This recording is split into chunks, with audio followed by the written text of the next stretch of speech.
church which is fully involved in our shared apostolic mission to extend the kingdom of God globally through the recovery of New Testament church life, making disciples, training leaders, and planting churches by all means, including wholehearted financial commitment, welcoming translocal ministries, regularly attending corporate gatherings, promoting our publications, and communicating our news. I think financial commitment from the local church into apostolic extension is always crucial for a local church, not just to keep a movement going, but for churches to feel, no, we are identified with this apostolic development and involvement. And so to be involved in New Frontiers is to embrace our apostolic or missionary perspective.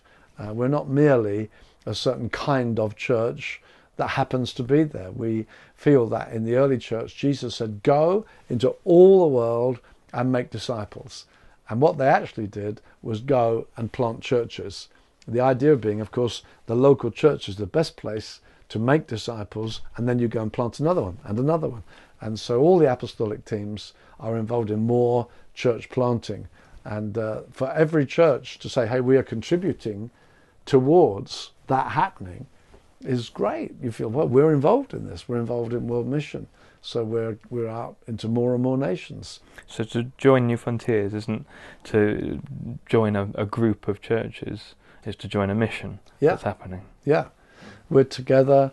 God spoke to us right at the beginning about a herd of elephants. We're on a mission. We're breaking through a new territory. It's in our DNA to break out into new territory, whether it be in your own nation, such as the UK, or whether it is going further and further overseas. You talked about the UK in some ways helping to resource up further international contexts, but as you said, it's that resourcing can happen from all over the place. And I was just thinking about how it talks. Paul says that they, out of their extreme poverty, they wanted to give the churches in Macedonia, and so I guess there's being a wealthy nation isn't the determining factor in whether or not you can be financially committed to the broader mission. I think it's a very important point. I think that you could feel in terms of those having resourcing those who have not, and I think that's also a biblical principle. And there may be, as time goes by, some who are wealthier nations being able to help poorer nations. I think that's perfectly valid and appropriate. I think also I was thrilled when I was on the Lesotho border at Master Builders last year, and we took an offering there among extremely poor people, and they wanted to put into offering.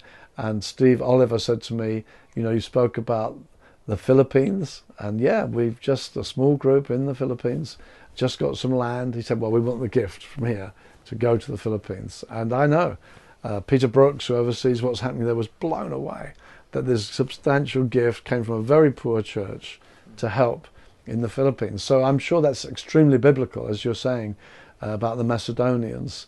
But I think often, some of the nations will feel, no, we know we are more resourced, and actually, say in the UK, with many more churches as well, 200 plus churches, as well as one of the wealthier nations.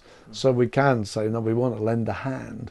And sometimes we've given to help establish an apostolic base, so that we can give in to make sure we get something well established. Then they can begin to reproduce in their location. So it's strategic giving as well.